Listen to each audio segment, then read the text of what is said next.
Senhor Jesus, acalma o meu coração agora. Tira toda a ansiedade, toda a culpa, toda a angústia.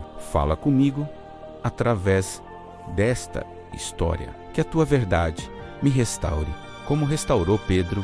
Amém. Hoje vamos acompanhar uma das histórias mais profundas do Novo Testamento.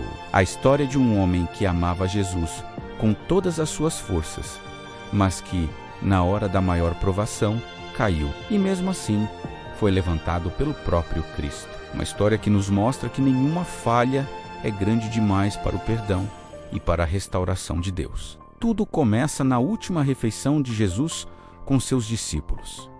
A atmosfera é densa, carregada de emoção. No meio da conversa, Jesus olha diretamente para Pedro, um homem impetuoso, líder natural do grupo, e diz palavras que cortam a alma. Simão, Simão, eis que Satanás pediu para vos cirandar como trigo, mas eu roguei por ti, para que a tua fé não desfaleça. E tu, quando te converteres, confirma teus irmãos.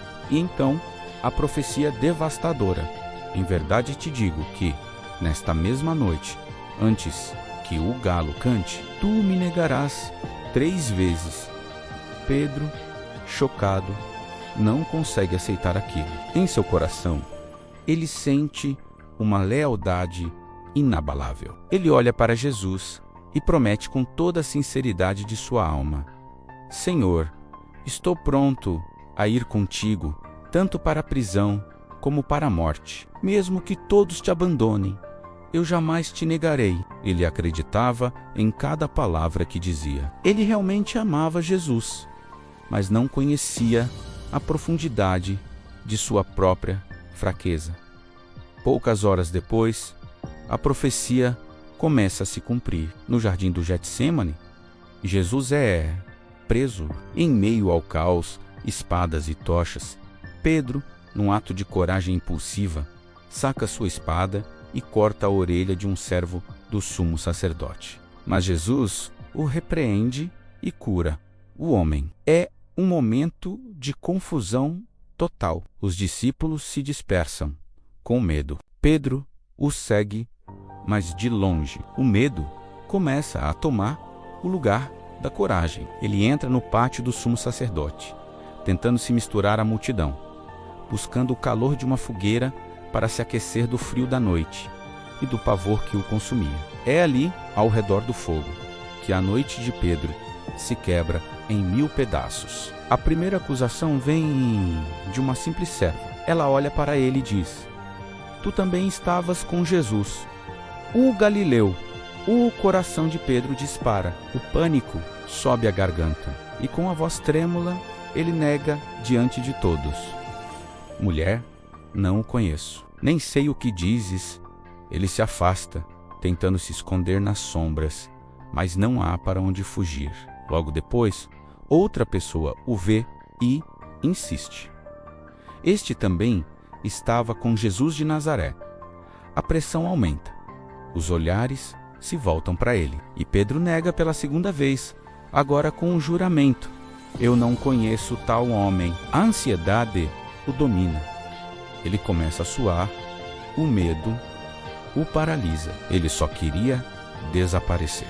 Passada quase 1 hora, a angústia atinge seu clímax. Alguém na multidão se aproxima e o confronta diretamente, verdadeiramente. Tu também és um deles, pois o teu modo de falar te denuncia.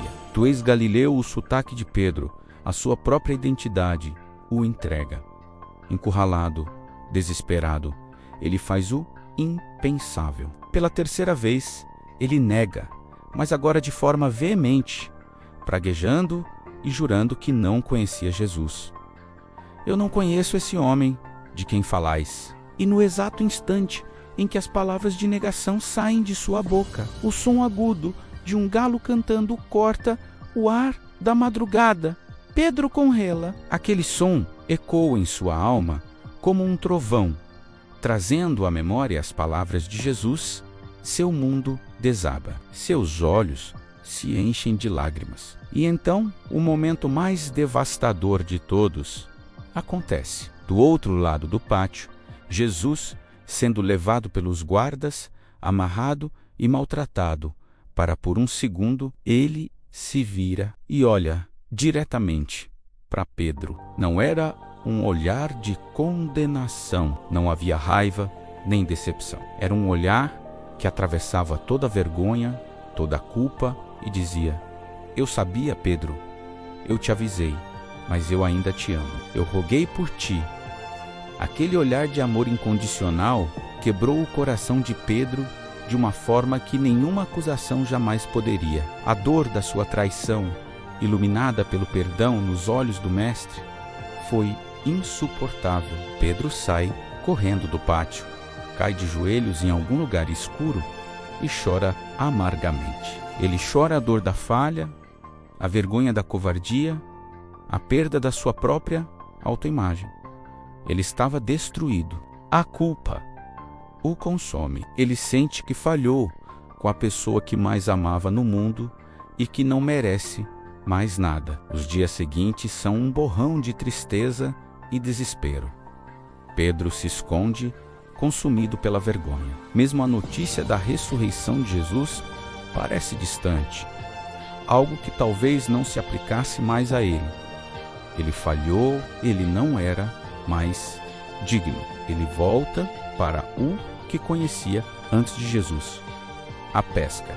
Ele volta para o seu barco, para suas redes, tentando talvez fugir da memória daquela noite terrível. Mas Jesus não desiste dele. Numa manhã, depois de uma noite inteira de pesca frustrada, os discípulos veem um homem na praia, ao lado de uma fogueira. Ele os chama e lhes diz para lançarem a rede do outro lado do barco. Eles obedecem, e a rede vem tão cheia de peixes que mal conseguem puxá-la. Naquele momento, João reconhece: é o Senhor. Ao ouvir isso, Pedro não hesita. Ele se joga na água e nada até a praia. O mesmo homem impulsivo, agora movido por uma mistura de esperança e medo. Quando ele chega, Jesus já preparou pão e peixe na brasa, uma fogueira, assim como na noite da negação. Jesus recria o cenário não para acusar, mas para curar. Depois de comerem, Jesus olha para Pedro. A conversa que se segue é uma das mais belas de toda a Bíblia. 3 vezes Jesus pergunta: Simão, filho de João, tu me amas mais do que estes? A cada pergunta, o coração de Pedro se aperta, lembrando de suas 3 negações. Mas a cada resposta afirmativa de Pedro: sim, Senhor, tu sabes que te amo, Jesus entrega a ele uma missão. Apacenta os meus cordeiros, pastoreia as minhas ovelhas, apacenta as minhas ovelhas. 3 negações, 3 perguntas sobre o amor, 3 comissões para cuidar do rebanho de Deus. Jesus não pergunta sobre a falha de Pedro.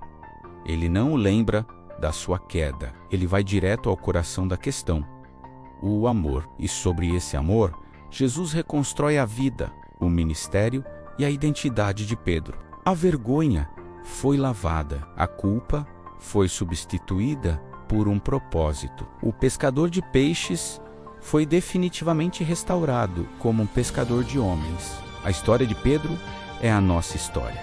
Todos nós falhamos. Todos nós temos quedas, momentos de fraqueza, noites em que negamos nossos valores e nossa fé, seja com palavras ou com atitudes, e a culpa pode ser esmagadora. Podemos sentir que não merecemos mais o amor de Deus, que estragamos tudo para sempre.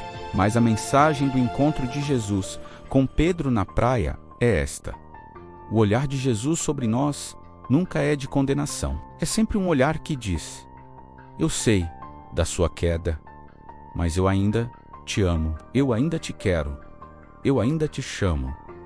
Ele não desiste de ninguém. Sua especialidade é transformar nossas maiores falhas nos fundamentos de um novo começo. A mesma fogueira que testemunhou nossa vergonha pode ser o lugar da nossa restauração. Ele só precisa de um coração arrependido e disposto a dizer: Senhor, tu sabes que te amo. Senhor Jesus, eu me coloco diante de ti agora, como Pedro naquela praia. Tu conheces as minhas quedas, as minhas negações, a minha vergonha, mas tu também conheces o meu coração. Faz por mim o que tu fizeste por Pedro. Tira toda a culpa que me pesa e me faz sentir tão mal.